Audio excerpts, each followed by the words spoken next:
নবম pay scale বাস্তবায়নের জন্য কর্মসূচি ঘোষণা করছি। আমি দাবি আদায় ঐক্য পরিষদের মুখ্য সমন্বয়ক হিসেবে প্রজাতন্ত্রের কর্মচারীদের দীর্ঘদিনের প্রত্যাশিত নবম পে স্কেল বাস্তবায়নের জন্য ইতিপূর্বেও আমাদের টাইম ফ্রেম বেঁধে দেওয়া হয়েছিল। আজকেও আমরা নবম পে স্কেল আমাদের নেতৃবৃন্দের চিন্তার ফসল, আমাদের দাবি আদায় ঐক্য পরিষদ তথা আমাদের বাংলাদেশ সচিবালয় সংযুক্ত পরিষদের সম্মানিত সভাপতির পরামর্শক্রমে আমি আপনাদের সামনে প্রজাতন্ত্রের কর্মচারীদের নবম পে স্কেল বাস্তবায়নের জন্য কর্মসূচি ঘোষণা করছি। সম্মানিত প্রিন্ট মিডিয়া, ইলেকট্রনিক মিডিয়া, গোয়েন্দা সংস্থার কর্মকর্তাবিন্দু, আমরা প্রজাতন্ত্রের কর্মচারীদের নবম পে স্কেল বাস্তবায়নের জন্য আগামী 23 থেকে 25 তারিখ সুবিধামতো সময়ে উপজেলা পর্যায়ে সমাবেশ ও উপজেলা নির্বাহী কর্মকর্তা বরাবর আমাদের নবম পে স্কেল বাস্তবায়নের জন্য স্মারকলিপি প্রদান করবেন। সম্মানিত সুধী, আগামী 26 থেকে 30 তারিখ সুবিধাজনক সময়ে প্রতি জেলায় ও দপ্তর, অধিদপ্তর, পরিদপ্তর এবং জেলা প্রশাসকের মাধ্যমে সমাবেশ শেষে জেলা প্রশাসকের মাধ্যমে প্রধান উপদেষ্টা বরাবর আমাদের নবম পে স্কেল বাস্তবায়নের জন্য স্মারকলিপি পেশ করবেন।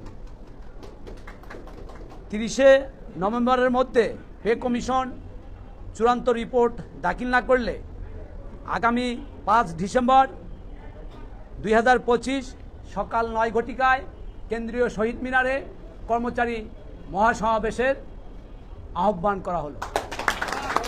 সম্মানিত নেতৃবৃন্দ, আমি পুনরায় দাবিগুলি আপনাদের সামনে উপস্থাপন করছি। আগামী 23 থেকে 25 তারিখের মধ্যে সুবিধামতো সময়ে আমরা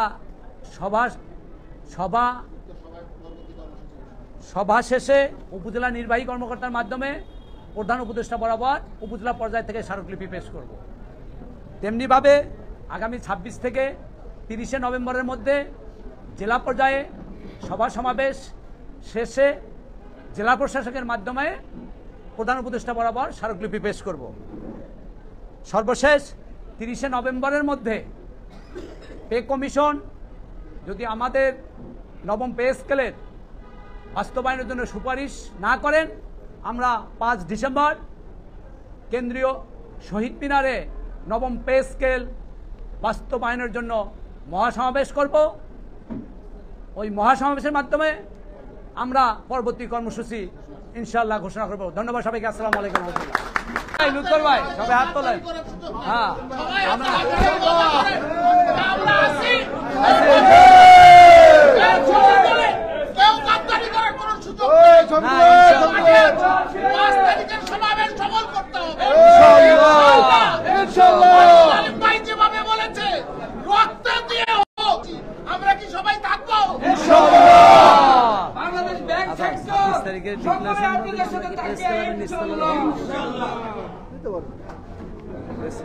জড়ো হবো, সমাবেত হবো না হলে করবো কি এটা বুঝে আপনার সাথে কথা বলে কালকে